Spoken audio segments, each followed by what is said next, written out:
കുട്ടി ജനിക്കുന്നതോടുകൂടെ ആണാ പെണ്ണാ തീരുമാനിക്കാൻ പറ്റൂല. അത് നിയമം കേരളത്തിൽ ഔദ്യോഗികമായിട്ട് വന്നാൽ വാതിൽ തുറന്നിട്ട് പറയും എവിടെ ഫാത്തിമാൻ്റെ ആളുകൾ എന്ന് ചോദിക്കും. അപ്പോൾ ഓടിച്ചെല്ലണ സമയത്ത് ഫാത്തിമ പ്രസവിച്ചു കേട്ടോ എന്ന് പറയും. ഏതാ കുട്ടി അറിയുമ്പോൾ ഷട്ടപ്പ് എന്നറിയും.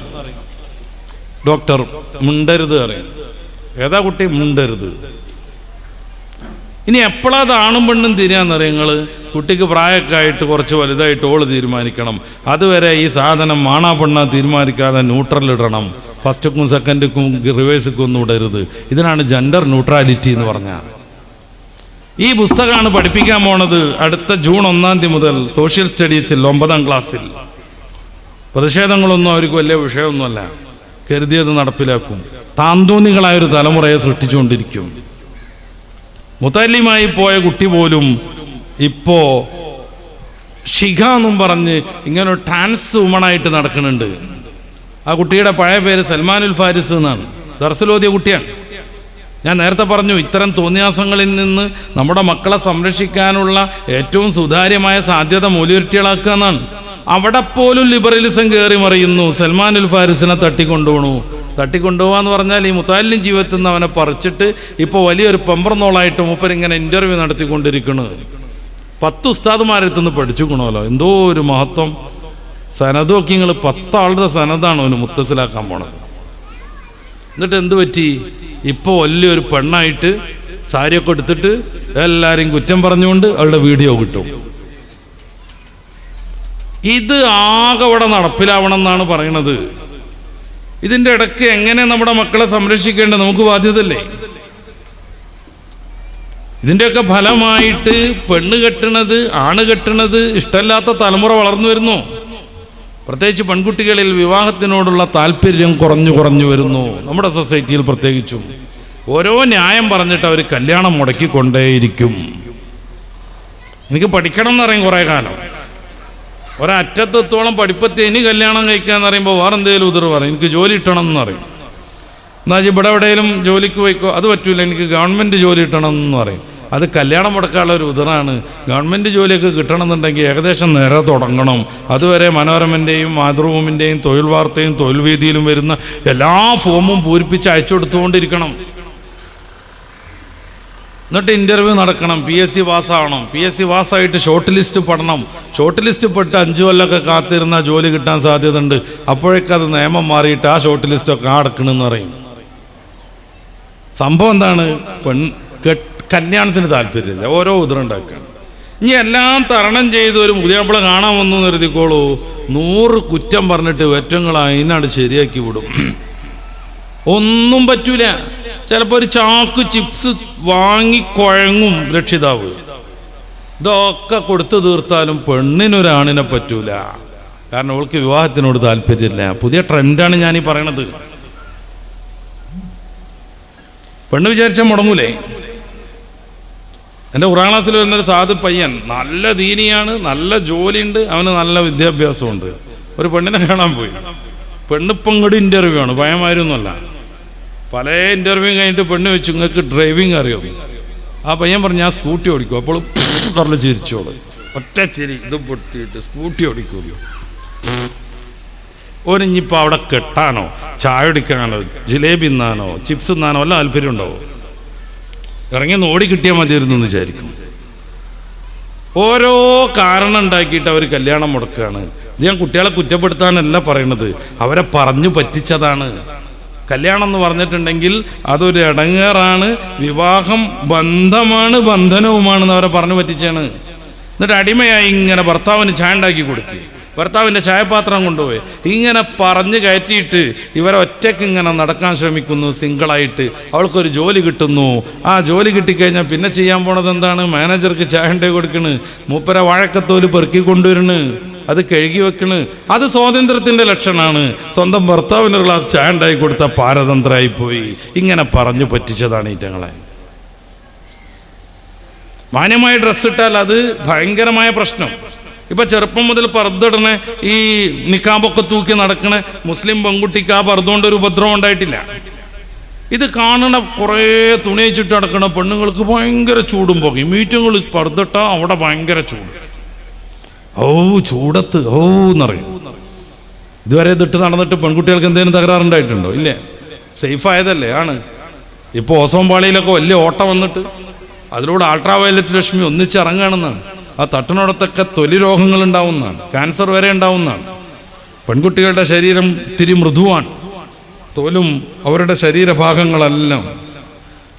ഈ മൃദുവായ ശരീരഭാഗത്തിൽ അൾട്രാ വയലറ്റ് രശ്മി നേരിട്ട് തട്ടാതിരിക്കാൻ ആകെ മൂടിക്കിടന്നാൽ എന്താ പ്രശ്നം?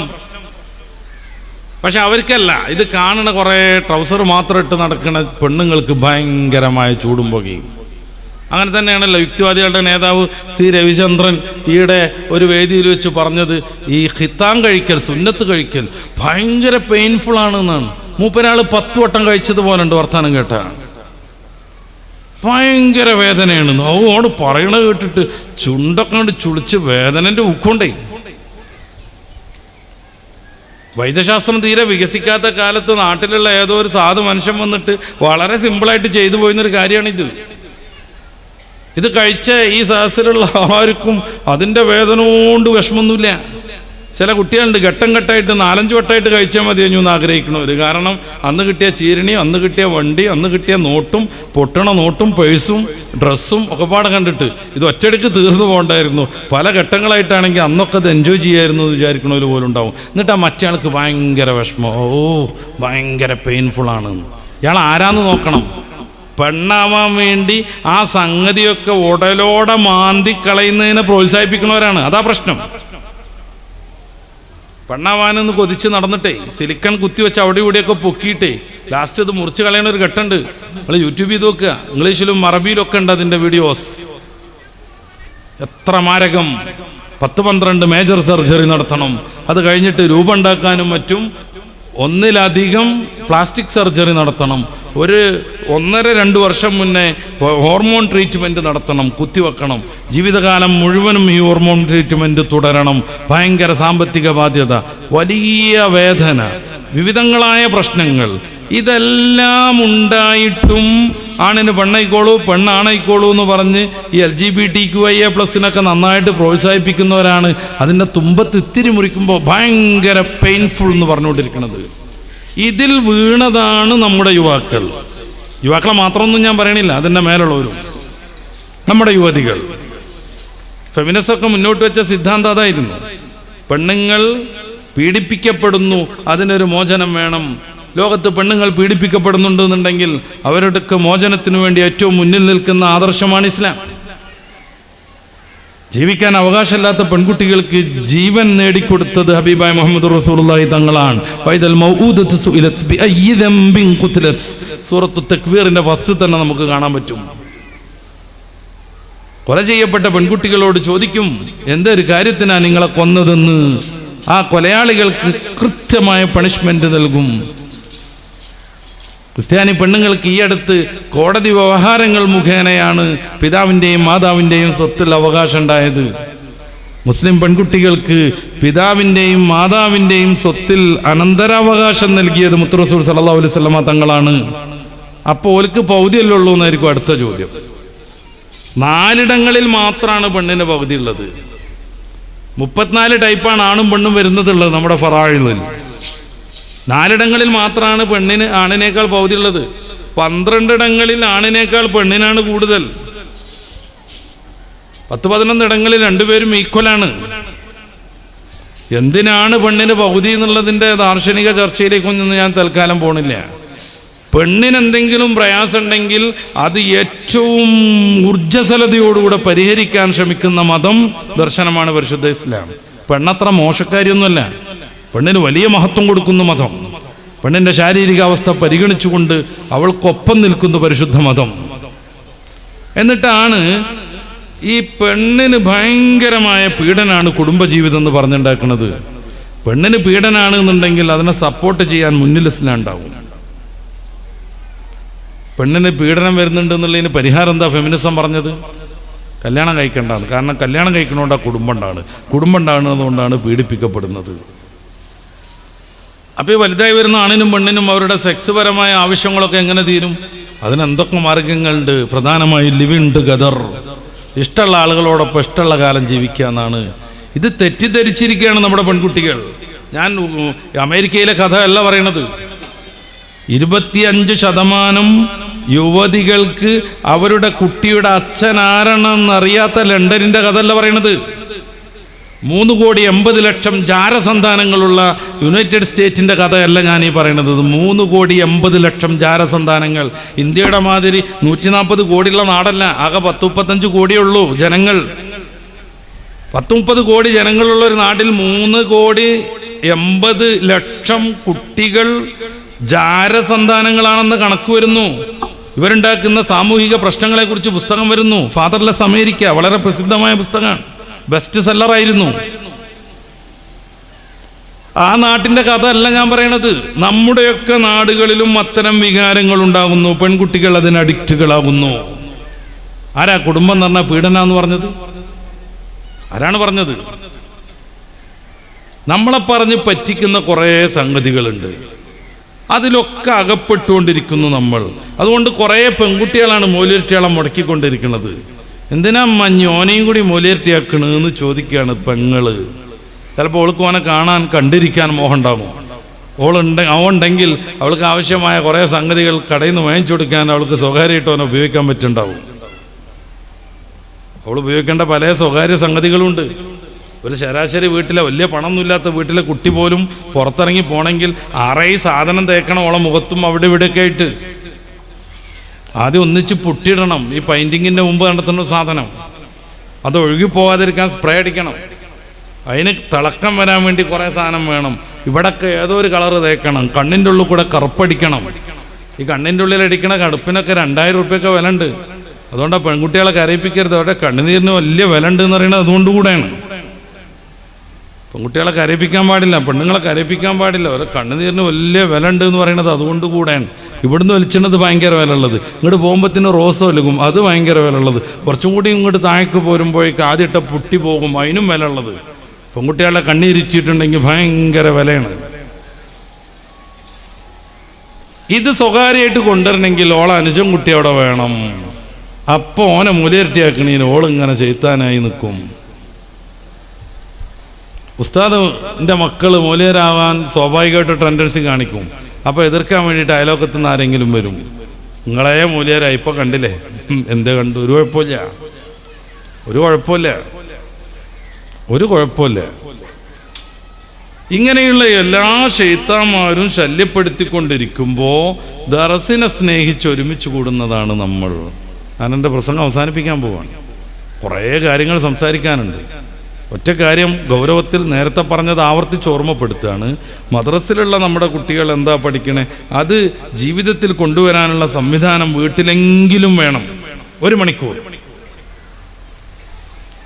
മൊബൈൽ ഫോണുമായുള്ള നമ്മുടെ മക്കളുടെ ബന്ധം പതിയെ പതിയെ മുറിച്ചു കൊണ്ടുവരണം. പതിയെ പതിയെ. വലിയ സുഖമാണ് ഉമ്മാർക്ക്, എന്ത് ജോലിയും ചെയ്ത് പോരാ. അപ്പോഴേക്ക് കുട്ടിക്ക് എന്തെങ്കിലും ഒരു മൊബൈൽ ഫോണിലൊരു ഗെയിം ഇട്ട് കൊടുത്താൽ മതി. 2 വയസ്സുള്ള കുട്ടിയും 3 വയസ്സുള്ള കുട്ടിയും 2 മണിക്കൂറോ 4 മണിക്കൂറോ വെള്ളം കുടിച്ചില്ലെങ്കിലും ഭക്ഷണം കഴിച്ചില്ലെങ്കിലും അയിമ ഇരുന്നോളും. പക്ഷേ കുട്ടിയുടെ ആരോഗ്യം നശിക്കുന്നു, കണ്ണ് നശിക്കുന്നു, തലച്ചോറ് നശിക്കുന്നു, തലച്ചോറിൻ്റെ വളർച്ച മുരടിക്കുന്നു. 13 വയസ്സ് വരെ നമ്മുടെ മനുഷ്യക്കുട്ടിയുടെ തലച്ചോറ് വികസിച്ചു കൊണ്ടേയിരിക്കും. ജനിക്കുന്ന സമയത്ത് മാതാവിൻ്റെയും പിതാവിൻ്റെയും തലച്ചോറിൻ്റെ 1% പോലും വികാസം മനുഷ്യക്കുട്ടിക്കില്ല. മറ്റുള്ളവർക്കൊക്കെ 80% വികാസമുണ്ട്. അതുകൊണ്ടാണ് ആടുംകുട്ടി പ്രസവിച്ച് മണിക്കൂർ കഴിയുമ്പോഴേക്കും മെല്ലെ മെല്ലെ എഴുന്നേറ്റ് ഉമ്മയാടിൻ്റെ പാല് കുടിക്കുന്നത്, പിറ്റേന്ന് കുഞ്ഞു കുഞ്ഞു പുല്ലുകളൊക്കെ തിന്നു തുടങ്ങണത്, അന്ന് വൈകിട്ട് തന്നെ നമ്മുടെ മക്കളോടൊപ്പം ഓടിക്കളിക്കാൻ മുന്നിൽ നിൽക്കുന്നത്. മനുഷ്യക്കുട്ടി അങ്ങനല്ല. മനുഷ്യക്കുട്ടി അങ്ങനെയല്ലേ അല്ല. ഒരു ജനിച്ച കുട്ടിയെ ഉമ്മ സംരക്ഷിക്കണില്ലെങ്കിൽ കുട്ടി മരിച്ചു പോവും. 2 വയസ്സ് വരെ പാല് കൊടുത്തൊരു ഉമ്മ ഇനി നീ അതിൻ്റെ പാടായി എന്നും പറഞ്ഞ് അവഗണിച്ചാൽ ആ കുട്ടി മരിച്ചു പോവും. അതിന് ജീവിക്കാൻ കഴിയില്ല. വല്യമ്മ നോക്കൂലേ എന്ന് പറയരുത്. ആരെങ്കിലും ഒരാൾ നോക്കാതെ അതിന് ജീവിക്കാൻ കഴിയില്ല. എന്തുകൊണ്ടാണിത്? മനുഷ്യക്കുട്ടിയുടെ തലച്ചോറ് പൂർണ്ണമായി വികസിക്കുന്നത് ടീനേജിലേക്ക് എത്തുമ്പോഴാണ്, 13-ാം വയസ്സിലേക്ക് എത്തുമ്പോഴാണ്. എന്തിനാ അല്ലാഹു തആല മനുഷ്യനെ അങ്ങനെ ആക്കിയത്? കുടുംബജീവിതം നിലനിൽക്കണമെന്ന് കരുതിയിട്ട്. സൂറത്തുർ റൂമിൻ്റെ 20 മുതൽ 25 വരെയുള്ള 6 ആയത്തുകൾ തുടങ്ങുന്നത് വമിന്നായാത്തിഹി വമിന്നായാത്തിഹി എന്നും പറഞ്ഞിട്ടാണ്. ഖുർആനിൽ 6 ആയത്ത് ഒരുപോലെ തുടങ്ങുന്നത് അവിടെ മാത്രമേ ഉള്ളൂ. അതിൽ 2-ാമത്തെ വമിന്നായാത്തിഹി എന്താണെന്നറിയോ? നമുക്ക് നമ്മളിൽ നിന്ന് ഇണകളെ പടച്ചു തന്നത് റബ്ബിന്റെ വലിയ ദൃഷ്ടാന്തമാകുന്നു. എന്താ നമുക്ക് നമ്മളിൽ നിന്ന് ഇണകൾ? മറ്റു ജന്തുക്കൾക്കും അങ്ങനെയാണ്. പൂച്ചൻ്റെ ഇണ പൂച്ച തന്നെയാണ്, പട്ടിയുടെ ഇണ പട്ടി തന്നെയാണ്. പിന്നെന്താ നമുക്ക് മാത്രം പ്രത്യേകത? മാതാവും കുട്ടിയും തമ്മിൽ അഭേദ്യമായ ബന്ധമുണ്ട്. ഈ മാതാവ് ആവണം കുട്ടിയെ സംരക്ഷിച്ചു വളർത്തേണ്ടത്. മാതാവിൻ്റെ സാന്നിധ്യം കുട്ടിക്ക് എപ്പോഴും ആവശ്യമുണ്ട്. അതുകൊണ്ട് മാതാവ് വീട്ടിലിരിക്കണം, കുട്ടിയെ നോക്കണം, സംരക്ഷിക്കണം. നിങ്ങൾക്ക് പറ്റൂലെന്ന് ചിലപ്പോൾ ഒരു ഫെമിനിസ്റ്റിക്ക് ചോദിക്കുക, വേണമെങ്കിൽ നമ്മൾ അതിന് തയ്യാറാവുകയൊക്കെ ചെയ്യും. പക്ഷെ ആ കുട്ടിയുടെ പൂർണ്ണമായ സന്തോഷത്തിൽ ആ കുട്ടിയെ കൊണ്ടുനടക്കാൻ പിതാവിന് കഴിഞ്ഞെന്ന് വരൂല. പിതാവിന് പാലെടുക്കാൻ കഴിയില്ല, പിതാവിന് താരാട്ട് കെട്ടാൻ കഴിയില്ല.